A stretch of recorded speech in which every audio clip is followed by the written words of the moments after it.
네, 시인과 촌장의 가시나무라고 하는 이 노래는 원래 복음성가지요. 신앙을 고백하는 노래였는데 이 가사의 내용이 너무나 좋아서 많은 우리 대한민국의 국민들이 알고 있는 노래가 되어버렸습니다. 가사의 내용을 보면 내 안에 또 다른 내가 있고 그 내가 가시나무와 같은 존재여서 어느 누구도 내 가지 위에 앉을 수 없고 가까이 할 수 없는 자신의 모습을 노래하고 있는데요. 이 고백의 내용이 오늘 제가 여러분들에게 전달해 드릴 예배는 무엇인가, 예배는 어떻게 시작하는가 라는 이 주제와 너무나 잘 맞아떨어지기에 한번 이 가사의 내용을 곱씹어 보며 이 노래를 기억해 보시라고 여러분들 설교 전에 먼저 들려드렸습니다. 레위기의 말씀을 시작하면서 레위기는 예배를 어떻게 드려야 하는가, 예배는 무엇으로 시작하는가, 예배의 본질은 무엇인가를 이야기하고 있습니다. 시내산에서 하나님께서 이스라엘 백성들에게 현현하시고 그리고 작은 시내산으로 우리에게 성막을 주신 후에 그 성막에서 예배를 드리는 예배자들이 어떻게 예배해야 하는가에 대해서 가르쳐주고 계시는데요. 오늘 설교의 말씀을 시작하며 먼저 결론을 말씀드리고자 합니다. 예배는 무엇인가? 예배는 내가 죽는 것이 예배입니다. 더 정확하게 말해서 내가 나를 죽이는 것이 예배입니다. 그리고 내가 죽고 예수 그리스도와 함께 새롭게 태어나는 것이 바로 예배입니다. 그렇다면 예배는 무엇으로 시작해야 합니까? 예배는 내가 죄인이라는 것을 고백하는 것으로 시작해야 합니다. 내가 죄인이라는 것을 고백해야 죄인이었던 나를 내가 죽일 수 있고, 그래야 비로소 우리는 거듭날 수 있기 때문에 그렇습니다. 그래서 오늘 설교의 결론은 예배는 내가 죄인임을 고백하고 죄인인 내가 죽고 다시 하나님의 사람으로 거듭나는 것이 예배다라는 것을 기억하며 오늘의 말씀을 시작합니다. 오늘 레위기 성경 본문의 말씀은 제사를 드릴 때, 예배를 드릴 때 어떻게 예배 드려야 하는가에 대해서 이야기하고 있습니다. 먼저 한 사람이 예를 들어서 제사를 드릴 때는 소를 가져갈 수도 있고 염소를 가져갈 수도 있고 양을 가져갈 수도 있는데, 만약에 양을 가져갔다 치면 이 양을 가져가는 사람이 제일 먼저 해야 하는 것이 무엇인가에 대한 이야기부터 시작이 됩니다. 우리가 예배를 드리고 양을 데리고 가가지고 이 양을 죽이는 이 예배를 드리는 이유는 하나님 앞에 내가 죄인이며 내가 부정하다라는 것을 인정했기 때문에, 그런 내가 주님 앞에 나를 대신해서 죽을 양을 데리고 가는 것입니다. 이 양을 데리고 가면 제일 먼저 양의 머리 위에 양을 데리고 간 사람이 손을 얹고 기도를 합니다. 어떤 기도를 할까요? 그 기도의 내용은 성경에는 구체적으로 나와 있지 않지만 손을 얹어 놓는 그 순간 사실 이 양은 더 이상 양이 아닙니다. 내가 손을 얹어 놓는 순간 그 양은 곧 내가 되는 것입니다. 내가 제물이 되는 것이죠. 그리고 그 양을 내가 잡습니다. 예배는 내가 죽는 시간이라는 겁니다. 그리고 내가 나를 죽이는 시간이라는 것입니다. 그런데 죽일 때 그냥 죽이는 게 아닙니다. 오늘 성경 말씀에 보면 그 양을 죽이고 피를 다 빼고 그리고 그 가죽을 벗기고 그 각을 떼어 이렇게 각을 떠가지고 철저하게 죽입니다. 그리고 난 다음에 이 죽인 것을 하나도 남겨놓지 않습니다. 완전하게 다 태워서 주님께 올려드립니다. 이게 예배라는 것입니다. 예배는 나를 죽이는 것입니다.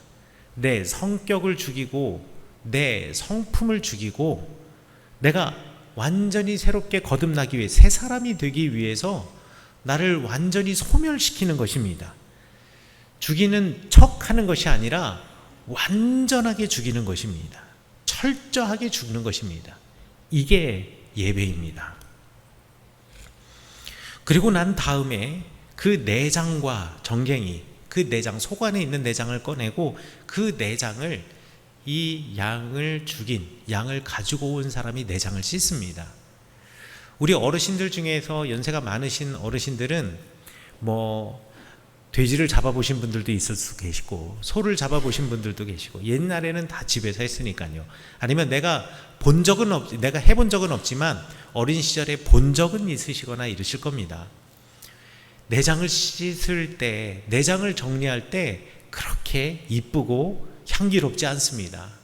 그 내장에는 똥들이 많이 들어가 있기 때문에요. 내장을 씻기 위해서 그 내장의 똥을 훑어내는 과정에서 어마어마한 악취가 납니다. 그런데 그 일을 가져온 사람에게, 그 양을 잡은 사람에게 시킵니다. 왜냐하면 그 양이 나이고, 그 양 살아있을 때에는 하얀 털을 가지고, 또 제물로 가져오려고 했으니 얼마나 잘 씻겼겠습니까? 하얀 털을 가지고 향기로운 양을 가지고 왔지만, 겉모습 보기에는 너무나 아름다워 보이지만 양을 죽이고 그 안을 열어보면 그 안에 진짜 그 양의 모습은 냄새 나는 것으로 가득 차 있다는 것을 스스로 고백하게 하기 위해서 양을 가지고 온 사람이 양을 잡고 각을 뜨고 내장을 꺼내어서 그 내장을 씻는 것까지 모두 하게 하는 겁니다. 내장을 씻으면서 나의 모습을 보는 겁니다. 내가 냄새 나는 사람이라는 것을 나 스스로 인정하라는 것입니다. 이것을 가장 기독교적으로 표현하자면 내가 죄인이라는 것을 나 스스로 고백하고 인정하는 것이 예배의 시작이고 예배라는 것을 가르쳐 주는 것입니다. 일반적으로 현대인들에게 인간은 죄인입니다. 그리고 여러분은 죄인입니다. 저도 죄인입니다. 라고 하면은요, 불편한 반응이 많이 옵니다. 왜냐하면 죄인이라고 하는 개념이 우리에게는 주로 법적인 개념으로만 많이 생각이 되기 때문에, 저 그렇게 법을 어기며 살아가지 않습니다. 저 그렇게 나쁜 사람 아닙니다. 왜 자꾸 저를 죄인이라고 합니까? 라고 생각합니다. 또 내가 신앙생활을 하며 어느 정도 도덕적으로 살아가고 있다고 생각한다면 우리가 죄인임을 고백합시다 라고 할 때 특별히 고백할 것도 없습니다. 그리고 죄인이라고 하는 설교를 들으면 조금 공부했다, 내가 조금 생각 있다 라고 하는 사람은, 아니 교회가 우리를 가스라이팅하는 거 아니야? 나는 그렇게 죄인이 아니라고 생각하는데, 나는 그렇게 죄 지은 사람 없고 난 나쁜 사람 아닌데 나를 자꾸 죄인이라고 나는 몰아세우는 거 아니야? 라고 반발할 수도 있을 겁니다. 그런데 기독교에서 죄인이라고 하는 개념은 단지 법적인 개념으로 그가 범법을 행하였다라는 것으로만 죄인이냐 아니냐를 구별하지 않는다라는 겁니다. 기독교에게 있어서 죄인이라고 하는 개념은 물론 당연하죠. 법적으로 죄를 지은 사람은 분명히 죄인입니다. 하나님의 율법을 거스른 사람 당연히 죄인입니다. 그러나 성경에서는 우리 인간이 자기중심적인 존재이기 때문에 죄인이라고 이야기를 합니다. 인간은 기본적으로 자기중심적인 성향을 가지고 있습니다. 자기의 생존, 자기의 이익, 자신의 시선을 중심으로 세상을 바라보기 때문에 그렇습니다. 여러분, 선과 악을 구별할 수 있습니까? 여러분은 무엇이 좋은 것이고 무엇이 나쁜 것인지 판단할 수 있나요? 판단할 수 있습니다. 그런데 여러분의 판단과 여러분이 아닌 다른 사람의 판단이 동일하던가요? 아니요. 조금씩 다릅니다. 왜 그런지 아십니까? 옳고 그름, 좋은 것과 나쁜 것, 합리적인 것과 비합리적인 것, 이것의 기준이 나의 편리, 나의 유익, 나의 이익, 그것에 따라서 모두 다 다르기 때문에 그렇습니다. 이것 때문에 내가 혜택을 보는 것이 있으면 이거는 좋은 거고요. 이것 때문에 내가 혜택을 보는 것이 아무것도 없다면 별로 그거는 좋은지 아닌지 모르느나, 내가 그 새로운 제도 때문에 약간 내가 내려놓아야 하는 것이 있다라 그러면 그건 나쁜 거라고 생각을 합니다. 사람이 옳고 그름의 판단의 기준은 철저하게 나의 편리와 나의 이익과 나의 유익을 중심으로 합니다. 그래서 오늘날 세상에서 제일 어리석어 보이거나 제일 멍청해 보이거나 또는 이건 내가 아니라 그의 덕목이 되기를 원하는 것이 희생이라고 하는 단어입니다. 우리는 누군가의 희생으로 지금 이곳에 있습니다. 그러나 나는 누군가를 위해서 희생하기 싫어합니다. 왜요? 사람은 자기중심적이기 때문에 그렇습니다. 2024년, 그러니까 지금으로부터 2년 전에 재밌는 법안이 하나, 아니 이거 재밌는 법안이라기보다는 제가 보기에는 합리적이고 좋은 법안이라고 생각합니다. 법안이 하나 국회에서 발의가 된 게 있습니다. 물론 통과되지는 못했습니다만 어떤 법이 발의가 됐냐면요, 여러분들은 잘 모르시겠습니다만 서울이나 수도권 지역에 가면 전철들이 있습니다. 물론 이제 광역도시에 전철 있고 지하철 있는 도시들이 있습니다만 이런 지하철은요, 만 65세 이상이 되면 무임, 그러니까 돈을 내지 않고 대중교통인 지하철을 이용하실 수가 있습니다. 여기 앉아 계신 분들 중에 많은 분들은 서울 가시면은 교통비가 들지 않을 겁니다. 자, 그런데 대한민국에 노인이라고 분류가 되어 있는, 그러니까 이런 혜택을 받는 65세 이상의 성인들이 지하철을 다 탈 수 있는 조건은 아니지 않습니까? 서울이나 경기도라든가 수도권 지역 또는 뭐 대도시, 광역시의 가장 중심부에 있는 사람만 이 혜택을 받을 수가 있죠. 그래서 대한민국의 전체 노인의 60%만 이 혜택을 받을 수가 있습니다. 그러면 나머지 40%, 그러니까 철원이든 뭐 옆에 있는 화천이든 홍천이든 어디 이 주변에 살고 있는 사람은 그 혜택을 받을 수 있을까요? 전혀 못 받습니다. 오히려 시골은 대중교통이 편하지 않지요. 그러다 보니 교통약자들이 많이 생길 수밖에 없습니다. 한 지역에서 한 지역으로 움직일 때 아마 도시에 사는 사람보다 시골 지역에 있는 사람이 훨씬 더 불편하고 훨씬 더 대중교통이 필요할 겁니다. 그래서 법안이 발의가 된 것이 무엇이냐? 대한민국에 있는 노인들 중에 60%만 이 혜택을 받을 수가 있고 나머지 40%는 전혀 혜택을 받을 수 없다면 이 제도를 고쳐야 되지 않겠느냐. 차라리 전국에 있는, 대한민국에 있는 65세 이상, 뭐 때로는 재정이 조금 부족하다면 70세 이상의 모든 노인들에게 이미 충전되어 있는 교통카드, 예를 들면 30만 원이면 30만 원, 50만 원이면 50만 원을 주어서, 그리고 지하철을 이용할 사람은 그 카드로 지하철을 이용하고 어떤 사람은 그 카드로 뭐 버스를 이용하고 어떤 사람은 택시를 이용하게 하고, 이렇게 하게 된다면 저기 시골 지역 군 단위의 지하철이 없는 곳에 있는 어르신들도 매월마다 일정 금액이 계속 충전이 되니까 교통 약자가 되지 않고 교통을 마음대로 잘 편안하게 이용할 수 있지 않겠느냐. 그렇게 법을 개정하자라고 법 발의가 된 겁니다. 여러분, 60%의 사람들이 무임으로 전철을 그리고 지하철을 이용하는 것, 무제한으로 이용하는 것이 더 합리적인 것 같습니까? 아니면 그 60%가 아니라 100%의 대한민국의 어르신들이 버스이든 택시이든 그것이 지하철이 되든 이 대중교통을 다 이용할 수 있도록 해드리는 게 더 나은 것 같습니까? 여러분들마다 생각은 조금씩 다를 수 있겠습니다만 결론적으로 이 법안은 어떻게 됐냐? 부결됐습니다. 통과가 되지 못했습니다. 누가 제일 반대했는지 아십니까? 대한노인협회에서 제일 반대 많이 했습니다. 그리고 국회에 가서 기자회견까지 했습니다. 이게 노인들을 무시하는 처사라고. 왜 그런지 아십니까? 그 사람들은 다 서울 살기 때문에 그렇습니다. 그리고 그 사람들 전부 다 수도권에 살고 있는 사람들이어서 그렇습니다. 사람이 그렇습니다.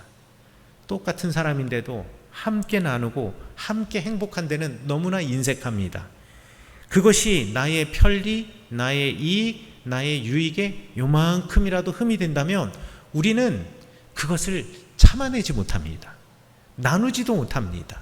받아들이지 못합니다. 왜냐하면 인간은 너무나 자기중심적인 존재입니다. 그래서 기독교에서는 그래서 인간은 죄인이다, 죄된 본성을 가지고 있다라고 이야기를 합니다. 그럼에도 불구하고 나는 그렇지 않은 척 숨기면서 반대하는 많은 이유, 또 다른 이유들을 대면서 이율배반적인 삶을 살아갑니다. 그리고 책임을 회피하고 끊임없이 자기를 변명합니다. 그리고 자기 이야기만 하려고 합니다. 이게 인간입니다. 그래서 우리는 죄인이라고 하는 겁니다. 나는 안 그런 것 같아요. 아니요. 알고 보면 우리도 우리의 이익과 우리의 편리 앞에서 참지 못합니다. 프랑스의 언론인이자 철학가이고 소설가이기도 한 알베르 까뮈라고 하는 사람이 있습니다. 이 사람이 쓴 소설 중에 가장 백미라고 하는 책이 전락이라고 하는 책입니다. 전락이라고 우리말로 처음 번역이 되었기 때문에 그 이후로 그냥 다 전락이라고 번역을 해놨는데, 정확하게 말해서 더 요즘 말로 말하면 추락입니다. 한 인간의 추락에 관한 이야기입니다. 여기에 주인공은 클라망스라고 하는 변호사인데요.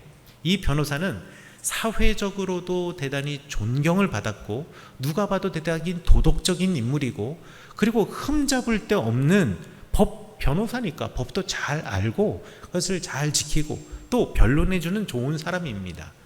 근데 이 책의 내용이 자기가 이 연극에서 마치 앉아있는 사람들에게 독백하듯이 이야기하는 이야기거든요. 근데 이 사람에게는 숨기고 싶은 많은 것들이 있습니다.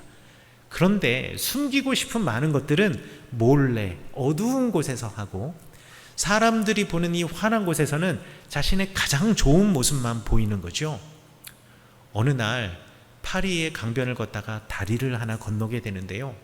시간이 늦어서 그곳에는 아무도 없었습니다. 그런데 다리를 건너는데 다리의 맨 가운데, 다리가 이렇게 아치형으로 되어 있는 맨 가운데 제일 높은데 한 여인이 강물을 바라보면서 허리를 이렇게 굽혀서 강물을 바라보고 서 있는 겁니다. 그래, 밤의 정취, 그래, 프랑스의 아름다운 야경의 정취를 더해주는 아주 아름다운 풍경이구나. 이 클라망스는 그렇게 생각하고 그 여인을 무심코 지나갔습니다. 그리고 거의 다리를 건널 때쯤 한 50m쯤 지나갔는데 갑자기 뒤에서 쿵 하는 소리와 함께 물속에 그 여인이 떨어지는 소리가 들리는 겁니다. 그리고 물속에 떨어지면서 여인이 비명을 지르는 소리가 들리는 겁니다. 그 소리가 들렸을 때 이 클라망스가 어떻게 했을까요? 클라망스는 뒤를 돌아보지 않았습니다. 뒤를 돌아보지는 않고 그냥 이미 늦었을 거야. 내가 가도 아무런 도움이 안 될 거야. 이미 그 강물에 휩쓸려 갔을 거야 하면서 그냥 지나쳐서 가버립니다. 집으로 돌아왔는데 마음이 약간 뭔가 불편한 거예요. 그리고 그 다음날 이 사람이 원래 습관적으로 신문을 보는 사람인데 신문을 보지 않았습니다. 이유는 그냥 뭔가 찜찜해서, 너무 미안해서 이게 아닙니다. 내가 그 여인을 구하지 않았고 뒤돌아 달려가지 않았다라는 사실, 그거보다 혹시 그렇게 간 내 모습을 누군가 보지 않았을까?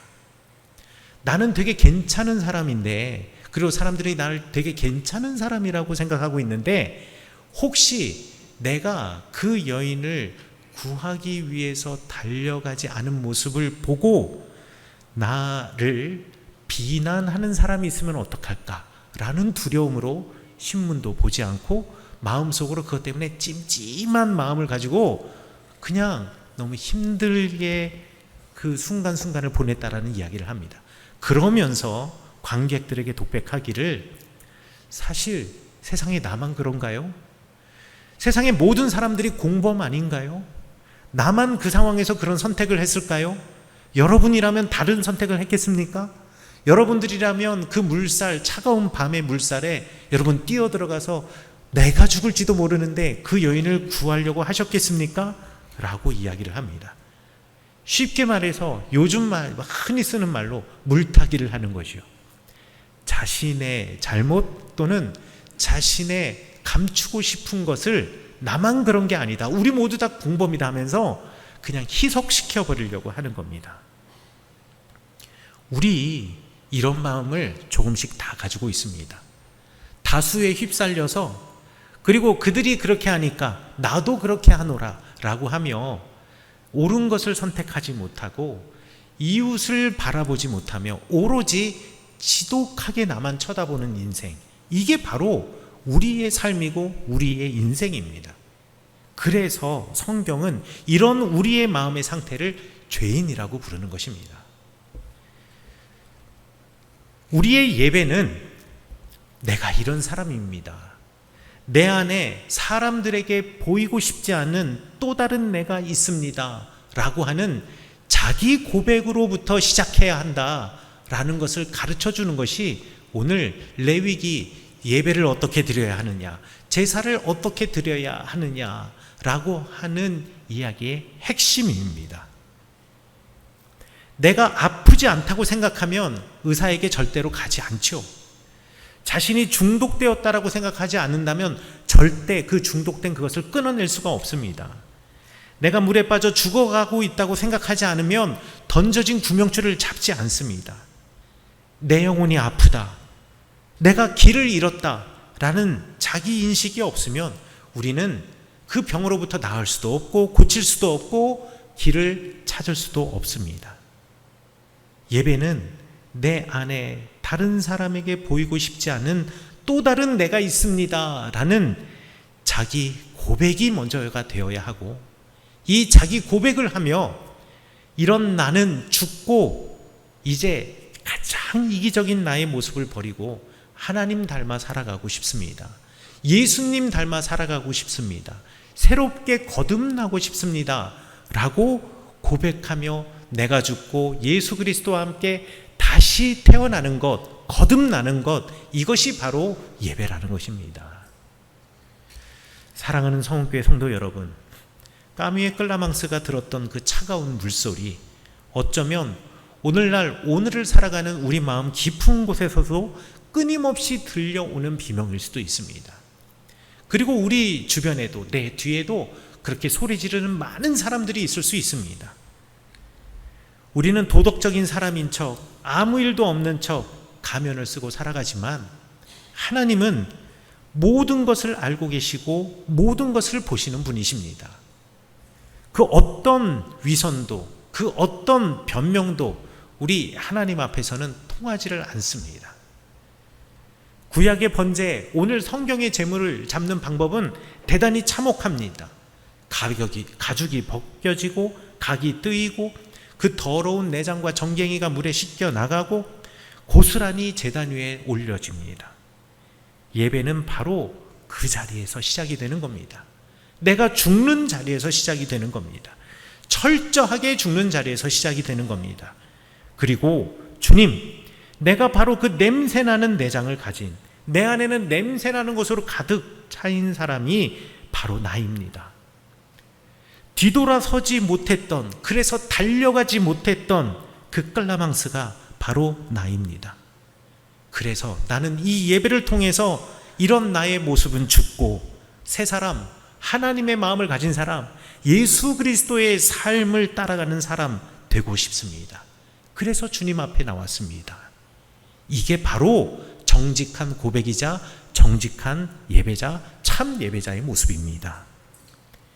내가 영적으로 깊이 병들었음을, 내 힘으로는 이 강물에서 헤어날 수 없음을 인정할 때 비로소 우리 하나님께서 던지신 십자가라는 구명줄이 보이기 시작하는 겁니다. 내 더러운 내장을 씻기시고 그렇게 태운 제물을, 이 죄인의 제물을 향기로운 냄새라며 우리를 용납하여 주시는 하나님의 은혜를 여러분 기억하시기 바라겠습니다. 그 은혜를 누리기 위해 나의 이율배반적인 모습, 나 중심으로 생각하는 이기적인 모습, 나만을 바라보는 모습, 이 모습을, 그리고 내가 그런 사람임을 인정하는 그 정직한 고백의 자리에 서시기를 간절히 축원합니다. 그리고 그 고백의 자리에서 우리를 살리시는 참된 예배의 감격이 시작됨을 여러분들이 알고 참된 예배자로 주님 앞에 서셔서 내가 죄인임을 고백하며 내가 죽고 예수 그리스도의 십자가 앞에서 예수 그리스도와 함께 새롭게 거듭나시는 여러분 되시기를 간절히 축원합니다.